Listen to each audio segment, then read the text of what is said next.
Hello friends, நான் உங்க டெல்லி தமிழச்சி. எல்லாரும் எப்படி இருக்கீங்க? நான் ரொம்பவே நல்லா இருக்கேன். இன்னைக்கு என்ன வீடியோ பார்க்க போறோம்னு பாத்தீங்கன்னா, எப்பவும் போல weight loss, weight maintaining-க்கு வந்து ஒரு டே இன் மை லைஃப்ல டிப்ஸ் அண்ட் ரெசிபீஸ் எல்லாமே பிளஸ் மோட்டிவேஷனோட இருக்க போகுது.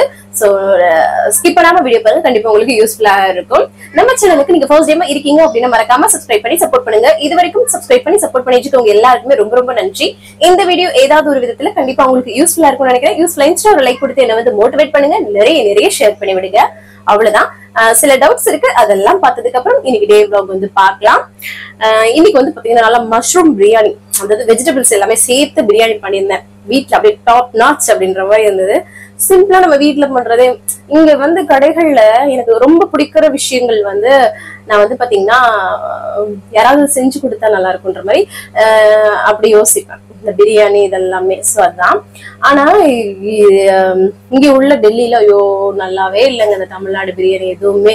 ஊருக்கு வரையில அதை வந்து சாப்பிடணும் அப்படின்னு ஆசையா வரும். எத்தனை நாள் தொடர்ந்து சாப்பிட முடியும் யோசிச்சு பாருங்க. அந்த பிஸியா ஒரு 10 நாள் வரோம்னு வச்சுக்கோங்க, ரொம்ப பிஸியா இருப்போம். ஏதோ ஒரு டயத்துல அது இதுவாயிடுங்க. நம்ம பிளான் பண்ணி ஒண்ணு போவோம், அது வேற மாதிரி நடக்கும். அந்த மாதிரி இருக்கும் ஊர்ல. ஆனா ஊர்ல இங்கெல்லாம் ஃபுட் ரிவ்யூஸ் எல்லாம் பார்க்கும்போது இந்த ஃபுட் நம்ம போய் சாப்பிடணும். ஏன்னா அங்க இருக்கும்போது அந்த அருமை தெரியவே இல்லை, அங்கதானே இருக்கும் அப்படின்னு சொல்லிட்டு. சோ அது மாதிரி இங்க வந்தோடனே அந்த ஒவ்வொரு சாப்பாடும் சிம்பிளான விஷயம் கூட அவ்வளவு ஆசையா இருக்கும். அததான் வந்து சரின்னு நம்ம வீட்லயே பண்ணிடுறது பிரியாணி எல்லாம். சோ அது ரொம்ப ரொம்ப சூப்பரா இருந்துச்சு. இந்த வீட்டுல பாராட்டிட்டாங்க. நான் வந்து பிரியாணி ஓரளவுக்கு பொதுவாவே ஓரளவுக்கு பண்ணிடுவேன், சூப்பரா பண்ணிடுவேன்னு சொல்லுவாங்க. சோ சிம்பிள் வேலை தான் பண்ணுவேன், நல்லா இருக்குன்னு சொல்லுவாங்க. சோ பாருங்க சரிங்களா. இந்த ஜோதி இருக்காங்க இல்லையா, ஜோதியோட என்னோட ஃப்ரெண்ட் ஜோதி, அவங்க வீட்டுல எல்லாம் நாங்க ஏதாவது பர்த்டே இதுக்கெல்லாம் ஒரு 2 தடவை நான் போய் பிரியாணி பண்ணியிருக்கேன். கொஞ்சம் எக்ஸ்ட்ரா குவான்டிட்டி வந்து பண்ணுவேன் நான். சோ இது தெரியல அப்படின்னு சொல்லிட்டு இருக்கவே மாட்டேன், ட்ரை பண்ணிடுவேன். அது எப்படி சொல்ற, ஒரு இன்ட்ரெஸ்டோட ஒரு ஆர்வமோட நம்ம வந்து பண்ணும்போது அது முடிஞ்ச வரைக்கும் நல்லா பண்ணிடுவோம். சோ அந்த மாதிரிதான் விருப்பப்பட்டு பண்ணும்போது. சோ அந்த மாதிரி நானு என்னோட பையன் கவன் ஃபர்ஸ்ட் பர்த்டேக்கு தான், ஃபர்ஸ்ட் பர்த்டேக்கு அப்பெல்லாம் வந்து நான் அந்த அளவுக்குலாம் இல்லைங்க. சோ அப்ப எல்லாருக்குமே நான் தான் பண்ணேன். அப்புறம் ஒரு 100 பேருக்கு நான் பண்ணியிருந்தேன் அந்த பிரியாணி. சோ அந்த மாதிரி. சோ அது போக நல்லா எல்லாருக்கும் பேக் பண்ணி கொடுத்துடுற மாதிரி நான் வந்து பண்ணியிருந்தேன். சோ அதனால தெரியல அப்படின்னு ஒரு விஷயம் வந்து அகராதியிலே இல்லை.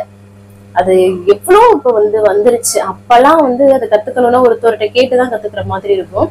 சோ ஆனா நான் வந்து இப்ப யூடியூப் இருக்கவே இருக்கு, யூடியூப் எல்லாமே இருக்கு. அது போக ஒரு விஷயம் கத்துக்கணும்னா கேட்டு கத்துக்கிறதுனால தப்பு கிடையாது. நம்ம ஒருத்தவங்க இறங்கி போறோம் அதெல்லாம் கிடையவே கிடையாது. கத்துக்கிறது வந்து பெரிய விஷயம். எல்லா விஷயமே தெரிஞ்சு வச்சுக்கணும். இப்ப ஏதோ ஒரு விஷயம் தெரியலன்னா இது எனக்கு தெரியல இதை நான் பண்ண மாட்டேன் அப்படின்னு இருக்கவே கூடாது சரிங்களா. சோ அதுக்காக தான் இதை வந்து ஷேர் பண்றேன். சோ அந்த ரெசிபி இருக்கு, நீங்களும் ட்ரை பண்ணி பாருங்க. எனக்கு சிக்கன் பிரியாணியை விட இந்த மஷ்ரூம் பிரியாணி ரொம்ப பிடிக்கும். சோ அதோட கொஞ்சம் வந்து பீன்ஸ் கேரட் எல்லாம் மிக்ஸ் பண்ணி இன்னைக்கு வந்து பண்ணிருந்தேன். பச்சை பட்டாணி கூட நம்ம வந்து சேர்த்துக்கலாம். இன்னொரு விஷயம் என்னன்னா, இன்னைக்கு சிக்கன் பிரியாணி அளவுக்கு நல்லா இருந்தது. சிக்கன் பிரியாணி மாதிரி இருந்துச்சு, சிக்கன் போடலாம் சிக்கன் பிரியாணி மாதிரி இருந்ததுன்னு சொல்லி வீட்டுல சொல்லிட்டு இருந்தாங்க. ஏன்னா இப்போ நாங்க வந்து வெஜிடேரியன் இல்லையா, சோ அதனால வெஜ்லேயே போயிட்டு இருக்குது. சோ இன்னும் அடுத்தடுத்து நம்ம வந்து நிறைய போடலாம் ரெசிபி. ஒரு சிஸ்டர்லாம் சொன்னாங்க நல்லா சாப்பிடுங்க அப்படின்னு சொன்னாங்க. எனக்கு அந்த சாப்பாடு எப்படி சொல்லுவோம் இல்லையா, ஸ்டமக் அதுக்கு அக்செப்ட் ஆயிடுச்சா, அப்படியே மெயின்டைன்லயே பண்ணிட்டு இருக்கேன் நான் கூட இப்பதானே ஸ்டார்ட் பண்ண போறோம்னு நினைச்சாலும் அது வந்து பழகிடும் நமக்கு. நீங்களே ஃபீல் பண்ணுவீங்க எல்லாரும். சோ ஆனா அதுக்கப்புறம் ஒரு தடவை நீங்க 2 தடவை அப்படியே ரெகுலரா பண்ண ஆரம்பிச்சிட்டீங்கன்னா அதே அதிகமா சாப்பிட ஆரம்பிச்சிருவோம். சோ அதுக்குதான் அப்படியே இந்த வெயிட் லாஸ் பண்ணிட்டோம்னு வச்சுக்கோங்களேன், மெயின்டைன்ல அப்படியே மெதுவா அப்படியே கொண்டு வந்துட்டீங்கன்னா உங்க ஸ்டமக் வந்து நல்லா அக்செப்ட் பண்ணிடும். சோ அதுக்காக தான் சொல்றேன், டபுள்னு சாப்பிட்றாதீங்க. நீங்க 2 பேரும் ஜோடியா சேர்ந்து ரீல்ஸ் பண்ணுங்க. அந்த சாங் பண்ணியிருந்தேன் நானு. சோ அது நிறைய பேருக்கு அந்த ஃபேவரட் சாங் சொல்லியிருந்தாங்க. எனக்குமே அந்த அத்தவான காத்துக்குள்ளனா எனக்குமே அது ரொம்ப ரொம்ப பிடிக்கும். அந்த பாட்டு ஏன் பிடிக்குதுலாம் தெரியாது, ஆனா ரொம்ப ரொம்ப பிடிக்கும். அதுல உள்ள லிரிக்ஸ் அதெல்லாம் அந்த லிரிக்ஸ் வந்து நம்மளோட கனெக்ட் ஆகுற மாதிரி இருக்கும். சோ அந்த மாதிரி மைக் ஆன் பண்ணிருக்கேன் பாத்துக்கிறேன். சோ அந்த மாதிரி வந்து சூப்பரா இருக்கும். ஹஸ்பண்ட் வந்து பண்ணுவாங்க. சோ அவங்களும் பாவம் ஃப்ரீயா இருக்கிற டைம்ல போட்டு ஏன் இது பண்ணணும் அப்படின்ட்டு. நானே வந்து ரீல்ஸ் எடுக்கிறது எங்கேயாவது வெளில போனா டபக்குன்னு 1 2 வந்து பாத்தீங்கன்னா சடனா வந்து எடுப்பேன். அதுக்குன்னு ரீல்ஸ்க்குலாம் நமக்கு டைம் ஸ்பெண்ட் பண்றதுக்கு டைமே இல்லைங்க. டைம் அப்படியே ஓடுது. அப்படியே காலையில இருந்து நைட்டு வரைக்கும் ஓடுது எனக்கு. ஸோ அதனால எனக்கு டைம் கிடைக்கல. அதனாலதான் எப்படின்னா காலைல எந்திரிக்கிறான்னு வச்சுக்கோங்களேன், காலைல 6 மணிக்கு எந்திரிச்சு நம்ம ரொட்டீன் ஸ்டார்ட் பண்றோம், வீடியோ ஸ்டார்ட் பண்ணியே வந்துட்டு இருப்போம். அதுக்கப்புறம் பாத்தீங்கன்னா அந்த வீட்டு வேலைகள் எல்லாம் போயிட்டு இருக்கோம். நீங்க எல்லாமே வீடியோ பாக்குறீங்களா, அதுதான் சரிங்களா. ஸோ அதுக்கப்புறம் மதியம் அந்த வீடியோ காலில் போஸ்ட் பண்ணுவேன். அதுக்கப்புறம் மதியம் லஞ்ச் ரொட்டீன் ஸ்டார்ட் ஆகும். அந்த லஞ்ச் முடிச்சுட்டு இந்த பாத்திரம் எல்லாம் கழுவிட்டு கொஞ்சம் ஒரு மணி நேரம் 2 மணி நேரம் கிடைக்கும். அப்ப நான் ஈவினிங் டைத்துல ஒரு 2 ஷார்ட்ஸ் போடுவேன்.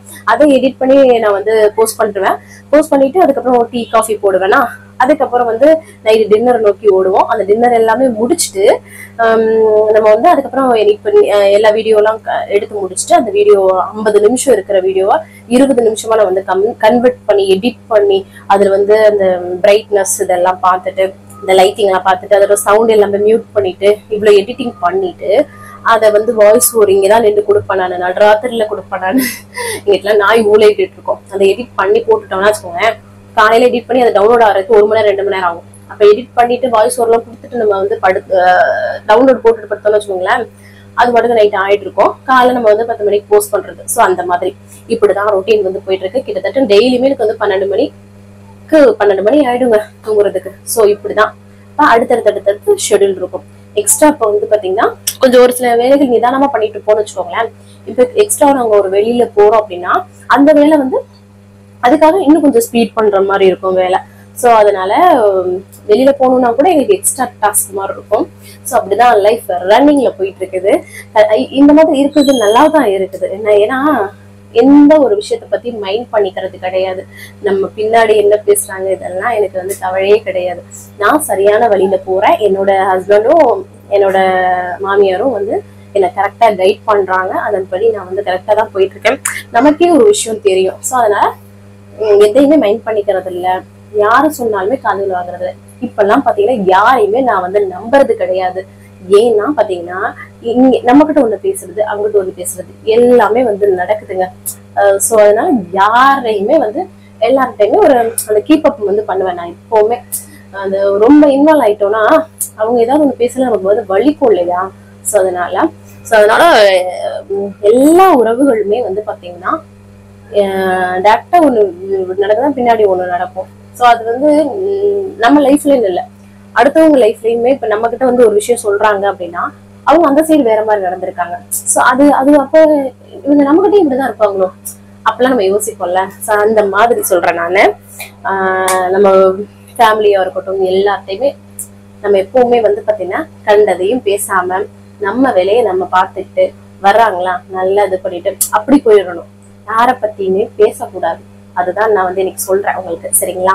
சோ அதுதான் நல்லது. ஏன்னா நம்ம கிட்ட வாயை பிடிங்கி அங்கிட்டு போய் போட்டு போயிடுவாங்க, அவங்க நல்லவங்களாயிடுவாங்க. சோ அதுக்காக சொல்றேன் நானு. சோ அந்த மாதிரி சோ டெய்லி ஏதாவது ஒரு விஷயம் சொல்லணுமேன்றதுக்கு அதை தான் உங்க கூட ஷேர் பண்ணிக்கிறேன். வெயிட் லாஸ் போக நம்ம லைஃப்லயும் ஏதாவது ஒரு விஷயம் கனெக்ட் ஆகணும். ஏன்னா சில விஷயங்கள் நம்ம போயிட்டு இருப்போம், இது நல்லது நினைச்சிட்டு இருப்போம். யாராவது ஒருத்தவங்க சொல்லும் போதுதான் அதை நம்ம திங்க் பண்ணுவோம். சோ அதுக்காக தான் சொல்றேன், சரிங்களா. வாங்க, கத்திரிக்காய் சுட்டு சாப்பிட்டு இருந்தேன் அன்னைக்கு செஞ்சிருந்தேன் இல்லையா. சோ அது நல்லா இருக்கும், சூப்பரா இருக்கும் சிஸ்டர் அப்படின்னு சொல்லியிருந்தீங்க. உண்மையாவே அது ரொம்ப நல்லா இருக்கும். கத்திரிக்காவை சுட்டுட்டு அந்த தோலை யோ அந்த கஞ்சிக்குள்ள எல்லாம் வச்சு சாப்பிடுறது. அது பச்சையா தான், எந்த ஒரு ஆயில் இல்லை, எதுவுமே கிடையாது. டைரக்டா கேஸ்ல வாட்டாம நீங்க அடுப்புல போட்டு கூட வாட்டலாம். இல்லைன்னா அதுக்கு மேல ஒரு ஸ்டாண்டு வருது கேஸுக்கு மேல, அது வச்சு கூட நம்ம பண்ணலாம். ரொம்ப நல்லா இருக்கும். நாங்க என்ன தெரியுமா, இதே மாதிரி வடை இருக்குல்ல, பருப்பு வடையை பிச்சு போட்டு கத்திரிக்காய்க்கு பதில இந்த மாதிரி வெங்காயம் தக்காளி பச்சை மிளகாய் போட்டு நல்லா செய்யறது. அதுல பாத்தீங்கன்னா கொஞ்சம் புளி தண்ணி கூட ஊத்திக்கலாம், இல்லைன்னா தக்காளி கூட எக்ஸ்ட்ரா சேர்த்துக்கணும். ஏன்னா அந்த புளிப்பு சுவை எக்ஸ்ட்ரா இருக்கும்போது ரொம்ப நல்லா இருக்கும். இந்த பருப்பு வடையும் அதே மாதிரி பிசைஞ்சு சாப்பிட்டோம்னா டேஸ்ட் ரொம்ப நல்லா இருக்கும். என்னோட அம்மாச்சி பண்ணுவாங்க, அவ்வளவு சூப்பரா இருக்கும். யாரெல்லாம் ட்ரை பண்ணிருக்கீங்கன்னு மறக்காம கமெண்ட்ஸ்ல சொல்லுங்க, சரிங்களா. அதுக்கப்புறம் அந்த ஹெர்பல் லைஃப் பத்தி கேட்டிருந்தாங்க. ஹெர்பல் லைஃப் பாத்தீங்கன்னா ஏதோ ஒரு மூலிகை இதெல்லாம் வச்சு செய்யறாங்கன்னு வச்சுக்கோங்க. ஆனா என்ன சொல்றேன்னா நிறைய விஷயங்கள் பாத்தீங்கன்னா இன்னும் அது அதிகப்படியா காசு நிறைய பேர் 30,000 40,000 செலவு பண்ணிட்டு இருக்கேன் அப்படின்னு சொல்றாங்க. அது ஏன் அது பண்ணாலும் அதை குடிச்சாலுமே அதை குடிச்சு மட்டும் நமக்கு வெயிட் லாஸ் ஆகாது. உங்களுக்கு புரியல எல்லாருக்குமே. அதை குடிச்சிட்டு அதற்கான ஹெல்தியான ஒரு டயட்டும் இருந்தாதான் முடியும். அதை நம்ம இப்படியே செஞ்சுட்டு போயிடலாமே, அவ்வளவே காசு செலவு பண்ணணும். சோ அதுக்காக தான் சொல்றேன். நிறைய விஷயங்கள் இந்த கொள்ளு இருக்குது, சீரக சோம்பு இருக்குது, இல்லைன்னா ஆவரம் பூ, இந்த மாதிரி நிறைய விஷயங்கள் கம்மியான விலை கிடைக்குது நமக்கு. அதை வச்சுட்டு ஒரு ஹெல்தியான வேலை பண்ணிட்டு இருக்கும்போது சூப்பரா நமக்கு வந்து வெயிட் லாஸ், ஹெல்தியா வெயிட் லாஸ் நடக்கும். உங்களோட உடம்புக்கும் அவ்வளவு நல்லது. ஸோ அதுக்காக தான் நான் வந்து இவ்வளவு தூரம் சொல்லிட்டு இருக்கேன். நிறைய பேர் என்கிட்ட வந்து இவ்வளவு காசு கொடுத்து செலவு பண்ணியிருக்கேன் அந்த வெயிட் லாஸ்க்காக சொல்லியிருக்காங்க என்கிட்டயே. ஸோ அந்த தப்ப புதுசா செய்ய போறீங்க அப்படின்னா கண்டிப்பா பண்ணாதீங்க, சரிங்களா? நம்ம வந்து ஸ்லோவா குறைச்சாலும் ஹெல்தியா குறைக்கிறோம், சரிங்களா? ஹேர் ஃபால் வந்து அந்த அளவுக்கு இருக்காது, ஸ்கின் ப்ராப்ளம் எந்த இதுவுமே இருக்காது, நல்லா க்ளோ கொடுக்கும், நிறைய விஷயங்கள் இருக்கு ஹெல்தியா சாப்பிட்டு குறைக்கும் போது. ஸோ அதுதான் முக்கியம், சரிங்களா? இப்போ வந்து அதை மட்டும் குடிச்சா குறையும் அப்படி கிடையவே கிடையாது. அதையும் குடிச்சு நம்ம வந்து ஹெல்தியான டயட் இருந்தா மட்டும்தான் முடியும். அது நம்ம வீட்லயே பண்றோம், இல்லைன்னா சிம்பிளான ஒரு சில விஷயங்கள் வாங்கியே நம்ம வந்து பண்ணிடலாம், அதுதான் பண்ணணும்னு கிடையாது. ஸோ அதுக்காக தான் இவ்வளவு தூரம் சொல்லிட்டு இருக்கேன். நிறைய பேர் இதுல வந்து மூழ்கிட்டாங்க, அவங்களெல்லாம் இது பண்ணவே முடியல நம்மளால. ஸோ அதனால புரிஞ்சுக்கோங்க. நீங்க வந்து நான்வெஜ் செய்யவே மாட்டீங்களா அப்படின்னு சொல்லி ஒரு சிஸ்டர் கேட்டிருந்தாங்க. மோஸ்ட்லி நாங்க எங்க வீட்டுல காய்கறி நிறைய செய்வோம். நான்வெஜ் எனக்காவது வந்து தோணுச்சுன்னா அந்த மாதிரிதான் சாப்பிடுறது. ஸோ அப்படியே ரொட்டீன் ஆயிடுச்சு, என்னன்னே தெரியலங்க. பரவாயில்ல, காயும் நல்லா சாப்பிடறதுனாலதான். இன்னொரு விஷயம் என்னன்னா, இப்ப வந்து நாங்க வந்து என்னோட கொழுந்தன் வந்து திருச்செந்தூர் முருகன் கோயிலுக்கு மாலை போட்டிருக்காங்க. ஸோ அதனால நாங்க வந்து விரதமா இருக்கோம். அதனாலதான் வந்து வெஜிடேரியன் போயிட்டு இருக்கு. எப்பவுமே நம்ம வீட்டுல முட்டை வந்து ட்ரேவா இருக்குங்க. கறி மீன் வாங்குறோமோ இல்லையோ, முட்டை வந்து ஒரு வாரத்துக்கே ஒரு ட்ரே அந்த மாதிரி வந்து காலி பண்ணிடுவோம். ஸோ அந்த மாதிரி ஸோ அதனால இப்போ வந்து நாங்க விரதத்துல இருக்கிறதுனால சுத்தமாவே எடுக்காம இருக்கிறோம். ஸோ அதனாலதான் சிஸ்டர். ஒரு சிஸ்டர் சொல்லியிருந்தாங்க, அவங்க பேரு ஆர்த்தி. அவங்க வந்து 87ல இருந்து 77 வந்திருக்காங்க, 10 கிலோ குறைச்சிருக்காங்க. அதுவும் பாத்தீங்கன்னா மார்ச்ல இருந்து மே வரைக்கும் 2 monthsல குறைச்சிருக்காங்க. Super super sister. கன்சிஸ்டன்டா ஃபாலோ பண்ணி ஒரு மாசத்துக்கு 5 கிலோ குறைக்கலாம்னு நான் சொல்லியிருந்தேன்ல. அப்ப இவங்க எந்த அளவுக்கு கன்சிஸ்டன்டாவும் எந்த ஒரு சீட்டும் இல்லாம பண்ணிருக்காங்கன்றத புரிஞ்சுக்கோங்க. So super super sister. நீங்க இன்னும் எவ்வளவு குறைக்கணும்னு நினைக்கிறீங்களோ அந்த அளவுக்கு வந்து உங்களோட இன்புட் கொடுங்க, கண்டிப்பா அவுட்புட் வந்து சூப்பரா கிடைக்கும். இதை கேட்டது எனக்கு ரொம்ப சந்தோஷமா இருக்குது. இன்னைக்கு மேட் மை டே. சோ இந்த டே சூப்பரா எனக்கு வந்து இருக்கு. ரொம்ப ரொம்ப நன்றி. இதுல உங்களோட விடாமுயற்சி தான் என்னோட விஷயம். நான் ஒரு விஷயம் சொல்றேன்னா அதை நீங்க ட்ரை பண்ணி பண்றீங்கல்ல, அதுதான். அது கீழே நேத்து கேட்ட சிஸ்டர் தான் இன்னைக்கும் கேட்டிருக்கீங்க, எப்படி என்னெல்லாம் ஃபாலோ பண்ணீங்கன்னு சொல்லிட்டு.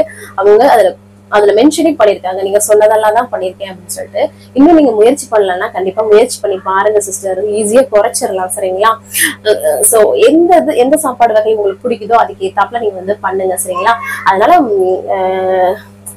சின்ன சீட் கூட எல்லாம் பண்ணோம்னா அதுக்கான பலன் கிடைக்கும், சரிங்களா? சோ அவ்வளவுதாங்க. இன்னைக்கு கமெண்ட் எல்லாமே ரிப்ளை பண்ணியாச்சு. வேற ஏதாவது டவுட் இருக்குன்னா கமெண்ட்ஸ்ல கேளுங்க, அடுத்தடுத்த வீடியோல உங்க கூட ஷேர் பண்ணிக்கிறேன். அப்புறம் இன்னைக்கு பிறந்த நாள் அப்புறம் திருநாளுக்கான அனைவருக்குமே என்னோட மனமார்ந்த வாழ்த்துக்கள். வாய் ரொம்ப ரொம்ப பொலருதுங்க, சரிங்க? சரியான வெயிலுங்க, தாங்க முடியல, உஷ்ணமா இருக்குது, மயக்கமா வருது, கண்ணு சொருகு, தூக்கம் அந்த மாதிரி இருக்குது. சோ எல்லாருமே நல்லா தூங்குங்க. Good night.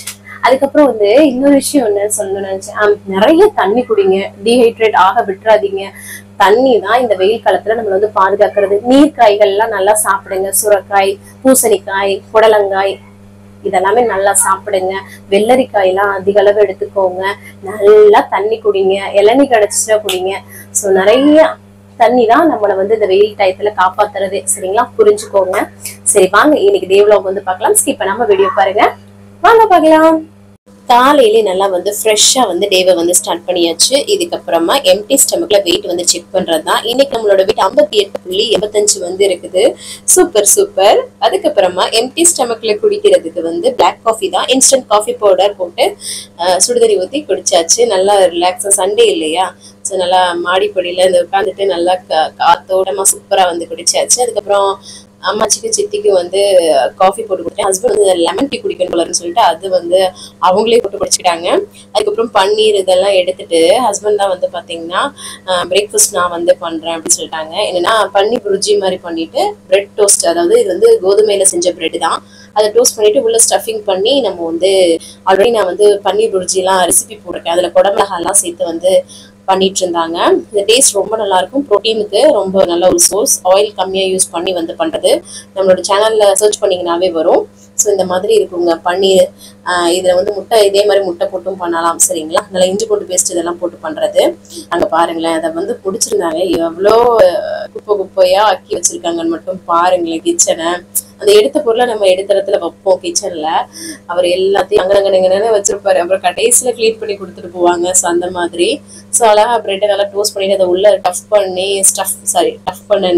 ஸ்டஃப் பண்ணிட்டு அதை வந்து நல்லா இந்த மாதிரி முக்கோடமா கட் பண்ணி மயோனஸ் வச்சு கொடுத்தாங்க. சூப்பரா இருக்கு பாருங்களேன். ஸோ 2 பிரெட் அதுக்குள்ள வந்து இந்த மாதிரி ஸ்டஃப் பண்ணி சூப்பரா நான் வந்து காலைல பிரேக்ஃபாஸ்டா சாப்பிட்டேன். செம்ம டேஸ்டா இருக்குங்க.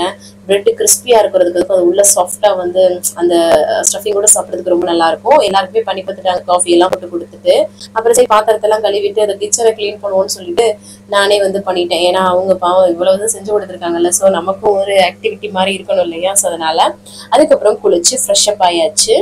அப்புறம் 11 மணிக்கு மேலே ஆயிடுச்சுங்க. அம்மாச்சிக்கு எப்போ போல காஃபி போட்டு கொடுப்போம் இல்லையா. ஸோ அதை வந்து போட்டுட்டு அம்மாச்சி வந்து இன்னைக்கு வந்து லேட்டாக தான் வந்து போனாங்களே, அப்போ தான் போனாங்க. ஸோ அப்புறம் வந்து கொண்டு போய் கொடுத்துட்டு வந்துட்டேன். அதுக்கப்புறமா காளான் தாங்க எடுத்திருக்கேன். ஸோ காளான் எல்லாமே வெஜிடபிள்ஸ்லாம் போட்டு பிரியாணி பண்ணலாம் அப்படின்னு சொல்லிட்டு இன்னைக்கு வந்து பாஸ்மதி ரைஸ் எடுத்திருக்கேன். 2 கிளாஸ் அரிசி எடுத்திருக்கேன்.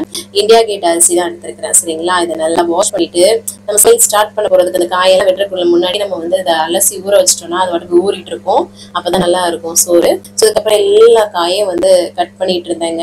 என்னென்னு பார்த்தீங்கன்னா பீன்ஸு, கேரட்டு, காளான், வெங்காயம், தக்காளி, பச்சை, அப்புறம் இந்த இது இருக்கு இல்லையா கொத்தமல்லி, இதுனா அதெல்லாமே ஆஞ்சு வச்சு ஒன்னா வச்சிட்டோம்னா கரெக்டா அப்புறம் ஒன் பாட்டு மாதிரி பண்ணி விட்டுறலாம். ஒரு பெரிய வட்ட பாத்திரம் மாதிரி எடுத்துட்டேங்க. அதுல வந்து நெய்யும் எண்ணெயும் சேர்த்து காய்ச்சி சூடு பண்ணிட்டு அதுல கரம் மசாலா ஸ்பைசஸ் எல்லாம் சேர்த்துட்டு வெங்காயம் அதுக்கப்புறம் வந்து பச்சை மிளகாய் சேர்த்து நம்ம வந்து வதக்கி விட்டுக்கலாம். நல்லா வெங்காயம் வந்து வதங்குச்சுன்னா டேஸ்ட் ரொம்ப நல்லா இருக்கும் பிரியாணிக்கு. அதுக்கப்புறம் கொத்தமல்லி புதினாவை சேர்த்துக்கலாம். நல்லா ப்ரௌன் கலர்ல வந்து வெங்காயம் சேஞ்ச் ஆயிருந்ததுக்கு அப்புறமா அதையும் சேர்த்து நல்லா வந்து வதக்கணும்னாவே நல்லா சுருங்கி வந்துடும் இந்த மாதிரி. அதுக்கப்புறம் அதுல வந்து இஞ்சி பூண்டு பேஸ்ட் வந்து சேர்க்கலாம். இதுவும் முன்னாடி அரைச்சு வச்சு இல்லையா, அது வந்து இதுக்கு யூஸ் ஆயிடுச்சு. அது கூட வந்து தக்காளியும் சேர்த்தோம்னா அடி பிடிக்காம இருக்கும். ஸோ அதை நல்லா இந்த மாதிரி மசீரது அளவுக்கு நம்ம வந்து வதக்கி விடணும். அது நல்லா வதங்கிச்சுன்னா அதுக்கப்புறமா நம்ம வந்து காய்கறி கட் பண்ணி வச்சுக்கோங்கள, கேரட்டு, பீன்ஸ் அதை ஃபர்ஸ்ட் வந்து போட்டணும். ஏன்னா லைட்டா அதை வதக்கிட்டு அதுக்கப்புறம் காளான் போட்டோம்னா கரெக்டா இருக்கும். இதுல பச்சை பட்டாணி மற்ற காய்கறியும் நீங்க வந்து சேர்த்துக்கலாம் சேர்த்துக்கலாம். சரிங்களா. உனக்கு இது கொஞ்சம் வெந்ததுக்கு அப்புறமா உப்பு சேர்த்துட்டு அதை நல்லா வந்து கிளறி விட்டுட்டு கொஞ்சம் நல்லா வந்து ஓரளவுக்கு வெந்துருச்சுன்னா நம்ம காளான் சேர்க்கும் போது 2 சேர்ந்து நல்லா வெந்துடும் இல்லையா. ஸோ காளானை வந்து நல்லா அரிசி மாவு போட்டு நல்லா உரசி கழுவுனீங்கன்னா நல்லா கிளியரா கழுவிடலாம், நல்லா கிளீன் பண்ணிடலாம். காளானையும் சேர்த்து நல்லா வந்து வதக்கி விட்டோம். அதுல நல்லா நீர் ஈர்த்து வருங்க. அதுக்கப்புறம் மசாலாவுக்காக வெறும் மிளகாய் தூள் மட்டுமே சேர்த்தாவே போதும். நான் வந்து கொஞ்சம் வந்து ஆச்சி பிரியாணி மசாலா வந்து கொஞ்சமா சேர்த்துக்கிறேன். சரிங்களா. அவ்வளவுதான். இதெல்லாமே நம்ம காரத்துக்கு ஏற்ப சேர்த்துட்டு நல்லா இதை வந்து சுருள வந்து வதக்கி விட்டுக்கலாம். அதுக்கப்புறம் தயிர் வந்து ஒரு 2-3 ஸ்பூன் சேர்த்தீங்கன்னா ரொம்ப நல்லா இருக்கும். தயிரையும் சேர்த்துட்டு நல்லா வந்து கிளறி விட்டுக்கணும். சேம் இதே மெத்தட்ல பண்ணீங்கன்னா டேஸ்டா வந்து இருக்கும். தயிர் நல்லா வந்து மிக்ஸ் பண்ணி விட்டுக்கோங்க. இந்த அளவுக்கு நல்லா வந்து ஒரு சூப்பரான கிரேவி மாதிரி ஆயிடுங்க, நல்லா இருக்கும். அதுக்கப்புறம் இதுல வந்து தண்ணி சேர்த்துக்க போறோம். 1 கிளாஸ் பாஸ்மதி அரிசி ஊற வச்சது, அதுக்கு வந்து 2 கிளாஸ் தண்ணி வந்து வச்சா நல்லா இருக்கும். இந்தியா கேட் அரிசி தான். 2 கிளாஸ்னால நான் வந்து 4 கிளாஸ் தண்ணி சேர்த்து உப்பு வந்து சேர்த்து நல்லா வந்து மிக்ஸ் பண்ணி விட்டுக்கலாம். அவ்வளவுதான். இதை வந்து பாத்தீங்கன்னா நல்லா அப்படியே கொதி வரட்டும். சரிங்களா. அதுக்கப்புறமா நம்ம வந்து அரிசியை வந்து சேர்க்கணும். கொதிச்சதுக்கு அப்புறமா அதுக்கப்புறம் அதுல வந்து லெமன் ஜூஸ் வந்து ஆட் பண்ணோம்னா டேஸ்ட் ரொம்ப நல்லா இருக்கும். அவ்வளவுதான். இதை வந்து அப்படி மிக்ஸ் பண்ணி விட்டுட்டு நல்லா ஹை ஃப்ளேம்ல வந்து அந்த தண்ணி வற்ற அளவுக்கு இந்த மாதிரி வந்ததுக்கு அப்புறமா அதை வந்து நம்ம வந்து மூடி போட்டு குக் பண்ணிக்கலாம். அதுக்கப்புறமா ஹஸ்பண்ட் வந்து நல்ல வெயிலா இருக்கு அப்படின்னு சொல்லிட்டு எனக்கு சாக்லேட் ஐஸ்கிரீம் ரொம்ப பிடிக்குமா, அதை வாங்கி அது மேல முந்திரி பருப்புலாம் வச்சு அவங்களுக்கு கொடுத்தாங்க. நல்லா பாருங்களேன், பயங்கர வெயில் வேறையா. ஸோ அதான் வந்து உட்காந்து அதை சாப்பிட்டுட்டு இருந்தேன். அதுக்கப்புறமா தயிர் வெங்காயம் பண்ணியிருந்தேன். வெங்காயம், தயிர், அதுக்கப்புறம் கொத்தமல்லி தலை, உப்பு, பச்சை மிளகாலாம் போட்டு நல்லா கிளறி எடுத்துக்கிட்டேன். அதுக்கப்புறம் இங்க பாருங்களேன், ஓப்பன் பண்ணா சூப்பரான நம்மளோட வெஜிடபிள் பிரியாணி ரெடி ஆயிடுச்சு. டேஸ்ட் பயங்கரமா இருந்துச்சுங்க. இதே ரேஷியோல இதெல்லாம் பண்ணுங்களேன். தண்ணி எல்லாம் கரெக்டா இருக்கு, பொழுன்னு சூப்பரா இருக்கு பாருங்க. செம்ம மணங்க, சூப்பரா இருக்கும். கண்டிப்பா ட்ரை பண்ணி பாருங்க. இந்த மாதிரி தான் நான் வந்து பிரியாணி வந்து பண்ணுவேன். டேஸ்ட் ரொம்ப நல்லா இருக்கும். அதுக்கப்புறம் எல்லாத்தையும் வச்சு பேக் பண்ணி அம்மாச்சிக்கு ஃபர்ஸ்ட் வந்து கொடுத்துட்டு வந்துடலான்னு சொல்லிட்டு கொடுத்துட்டு வந்துட்டு அதுக்கப்புறம் மிஷின்ல வந்து துணியை போடலான்னு போட்டேங்க. அதை பார்த்தா துணி போட முடியல, போட்டுக்கலாம் அப்படின்னு மூடி வச்சுட்டு வந்துட்டேன். அதுக்கப்புறம் நாங்க எல்லாருமே சேர்ந்து உட்காந்து இன்னைக்கு சாப்பிட்டோம். வந்து 2 தடவை காளான் பிரியாணி போட்டு சாப்பிட்டேன். வெங்காயம் அப்புறம் வெள்ளரிக்காய்லாம் வச்சு நல்லா இந்த மாதிரி ரவுண்டா உட்காந்து சாப்பிட்டோம்னாலே சூப்பரா இருக்கும் இல்லையா. செமையா இருந்தது. பேசிக்கிட்டே நல்லா சுட சுட அப்படியே கூலர் காத்துல உட்காந்துக்கிட்டு பிரியாணினாலே யாருக்கு தான் பிடிக்காது, செம்மையா இருந்ததுங்க. சூப்பரா வந்து எல்லாரும் பேசிக்கிட்டே வந்து சாப்பிட்டோம். அதுக்கப்புறமா நான் தான் ஐஸ்கிரீம் சாப்பிட்டேன் இல்லையா, அப்புறம் மற்ற எல்லாருக்குமே இந்த டப்பால உள்ள ஐஸ்கிரீம் வந்து இந்த சாக்லேட் ஐஸ்கிரீம் வாங்கியிருந்தாங்க. அது பார்த்தா ஒரு மாதிரி மெல்ட் ஆயிடுச்சு அந்த ஆர்டர் பண்ணி கொண்டு வரக்குள்ள. சரி இருந்தாலும் அவங்களுக்குலாம் போட்டு கொடுத்தேன், சாப்பிட்டாங்க. அதுக்கப்புறம் கையோட பாத்திரத்தெல்லாம் கழுவிட்டு கேரம் போர்டு தாங்க விளையாண்டுட்டு இருந்தோம். நானும் என்னோட ஹஸ்பண்ட் அப்புறம் சித்தி எல்லாருமே வந்து விளையாண்டுட்டு இருந்தோம். ரொம்ப நல்லா இருந்தது. அதுக்கப்புறம் ஈவினிங் போட வேண்டிய ஷார்ட்ஸ் வீடியோ எல்லாம் எடிட் பண்ணிட்டு இருந்தேன். அதுக்கப்புறம் ஈவினிங் டைம் ஆயிடுச்சு, எல்லாருக்குமே போட்டு கொடுத்துட்டு அங்க வந்து பாத்தீங்கன்னா மார்க்கெட்டுக்கு தான் கிளம்பிட்டோம். சண்டே மார்க்கெட் போகலாம் அப்படின்னு சொல்லிட்டு நானு, அம்மாச்சி, சித்தி 3 பேர் மட்டும் பிள்ளைங்களை வந்து ஹஸ்பண்ட் கிட்ட விட்டுட்டு போகலாம் அப்படின்னு சொல்லிட்டு சூப்பரா ரெடி ஆயிடுச்சு. அதுக்கப்புறமா நல்லா தண்ணி மட்டும் குடிச்சுக்கிறேங்க. பயங்கர வெயில் இல்லையா, நிறைய தண்ணி குடிங்க சரிங்களா. அதுக்கப்புறம் அம்மாச்சிக்கு நான் வந்து தலை சீவி விட்டேன். ஸோ அதான் இந்த மாதிரி தலை சீவுங்க. அவங்க வந்து வகுப்படுத்து அந்த சைடு ஏத்தி எல்லாம் பின்ன மாட்டாங்க, இறக்கி பின்னுவாங்களா. ஸோ இந்த மாதிரி ஏத்தி பின்னும் போது காதெல்லாம் தெரியுது, நல்லா இருக்கும் மச்சி அப்படின்னு சொல்லி வீடியோ எடுத்து காமிச்சிட்டு இருந்தேன். அதுக்கப்புறம் ஆட்டோ புக் பண்ணி கிளம்பிட்டோம். நாங்க பேசிட்டே வந்து போனோம். பக்கத்துல தான், ஒரு 5-10 நிமிஷம் தான் வந்து. ஸோ இந்த மாதிரி ஷாப்பிங் வந்து எதுவும் வாங்குறோமோ இல்லையோங்க, இந்த சண்டே மார்க்கெட்லாம் பாருங்களேன், நம்ம ஊர் திருவிழா மாதிரியே வந்து இருக்குங்க. இதே மாதிரி ஒவ்வொரு வாரம் ஒவ்வொரு ஏரியால வந்து போடுவாங்க, சூப்பரா இருக்கும். அதை பாக்குறதுக்கே சும்மா அந்த கிரௌடு எல்லாருமே பாக்குறதுக்கே ரொம்ப நல்லா இருக்கும். அதுக்கப்புறம் கொஞ்சம் கொஞ்சம் குட்டி குட்டி ஷாப்பிங் எல்லாமே வந்து பண்ணணும். எல்லா ஐட்டம்ஸுமே இருக்குங்க. வீட்டுக்கு தேவையான அனைத்து ட்ரெஸ், நம்ம வீட்டுக்கு சமைக்கிற பொருள்ல இருந்து எல்லாமே வந்து இருக்கும். பாத்திரம் எல்லாமே இருக்கும். அதுக்கப்புறம் இங்க பாருங்களேன், பலூன் எல்லாம் பார்க்கும்போதே திருவிழா வைப் வருது பாத்தீங்களா, சூப்பரா இருக்கும் அதுக்குள்ள எல்லாம் போனாவே. அதுக்கப்புறமா எல்லாமே கொஞ்சம் கொஞ்சம் சும்மா வாங்கிட்டு அப்புறம் டைம் ஆயிடுச்சு, கிளம்பிட்டோம் வீட்டுக்கு. ஆட்டோ வந்து பிடிச்சு அதுக்கப்புறம் இங்க வந்தா ஹஸ்பண்ட் வந்து பிள்ளைங்களை கூட்டிட்டு அவங்களும் பைக்ல ரவுண்டு போயிருந்திருக்காங்க. வீட்டுக்கு வந்தா கேட்டு பூட்டி இருந்தது, கால் பண்ணோடனே டக்குன்னு வந்துட்டாங்க. ஸோ பிள்ளைங்களுக்கு கொஞ்சம் ரிலாக்ஸேஷன் வரும்ல. இந்த மாதிரி ஷாப்பிங் போட்டு போனா வச்சுக்கோங்களேன், நிதானமா நிக்க மாட்டாங்க, படுத்தி எடுத்துருவாங்க. அதனாலதான் விட்டுட்டு போனோம். அதுக்கப்புறம் அந்த வெஜிடபிள் பிரியாணி இருந்தது இல்லையா, அது வந்து ஹஸ்பண்ட் பிள்ளைங்க 2 பேருக்கும் சாப்பிட்றதுக்கு கரெக்டா இருந்தது. ஸோ அதுக்கப்புறம் எனக்கு, அம்மாச்சி, சித்திக்கு மட்டும் கேப்பக்கூழ் அவங்க 2 பேருக்கும் ரொம்ப பிடிச்சி போச்சு, எனக்குமே நல்லா இருக்குங்க. ஸோ அதனால நான் எப்பவும் போல கேப்பமாவை தண்ணியில போட்டு கரைச்சிட்டு அடுப்புல வச்சு கிண்டிட்டே இருந்தோம்னா கட்டிப்படாம வந்து வரும். ஸோ அவ்வளோதான், அது கட்டிப்படாம பண்ணணும் நம்ம. அதுக்கப்புறம் அடுப்புல வச்சு கிண்டிட்டே இருக்கணுங்க, கையில எடுக்காம. நல்லா வந்து பபிள்ஸ் மாதிரி வரும். அந்த அளவுக்கு வந்துட்டா நம்ம வந்து ஆஃப் பண்ணி வச்சிடலாம். மிளகா வத்தலும் அப்புறம் சீனி வரங்காய் வத்தலையும் வந்து பாத்தீங்கன்னா வறுத்து எடுத்துக்கிட்டேன். ஏன்னா அதுக்கு நல்ல ஒரு காம்பினேஷனா இருக்கும் இல்லையா. கூழ் நல்லா ஆறுனதுக்கு அப்புறம் தயிர் உப்பு போட்டு நல்லா கரைச்சி எடுத்துக்கிட்டேன். ஒரு சிலர் நைட் நேரத்துல எல்லாம் கூழ் குடிக்க மாட்டாங்க, எங்களுக்கு நல்லா செட் ஆயிடுச்சு, ரொம்ப நல்லா இருக்குது. அதனாலதான் எங்களுக்கு எப்பெல்லாம் தோணுதோ அப்பெல்லாம் வந்து குடிச்சுக்கிறது. நல்லா ஒரு பெரிய கப் அளவுக்கு கேப்பு கூழ் கொஞ்சம் வத்தல் எல்லாம் வச்சு சூப்பரா வந்து குடிச்சோங்க. அப்படியே செம்மையா இருந்தது. எல்லாருக்குமே அம்மாச்சிக்கு எல்லா சாப்பாடு சாப்பிட்டதுக்கு அப்புறம் நான் வந்து பாத்திரத்தெல்லாம் கழுவி போட்டுட்டேன். அதுக்கப்புறமா வேலையெல்லாம் முடிஞ்சிருச்சு இல்லையா, கடைசியா குடிக்கிறதுக்கு தண்ணி குடிச்சு தான் வந்து இன்னைக்கு வந்து கம்ப்ளீட் பண்றேன். ஸோ இன்னைக்கிட்டே இந்த மாதிரி தாங்க போச்சு. ஸோ நல்லா வந்து பேலன்ஸ்டா வந்து சாப்பிட்ருக்கேன். ஸோ கண்டிப்பா இந்த வீடியோ உங்களுக்கு பிடிச்ச மாதிரியும் யூஸ்ஃபுல்லா இருக்கும்னு நினைக்கிறேன். யூஸ்ஃபுல்லா ஒரு லைக் கொடுத்து என்னை வந்து மோட்டிவேட் பண்ணுங்க, நிறைய ஷேர் பண்ணி விடுங்க. அவ்வளவுதான், நாளைக்கு ஏதாவது பண்றதெல்லாம் உங்களுக்கு கூட ஷேர் பண்ணிக்கிறேன். இவ்வளவு நேரம் என்னோட வீடியோவை பொறுமையா பார்த்தமைக்கு மிக்க நன்றி.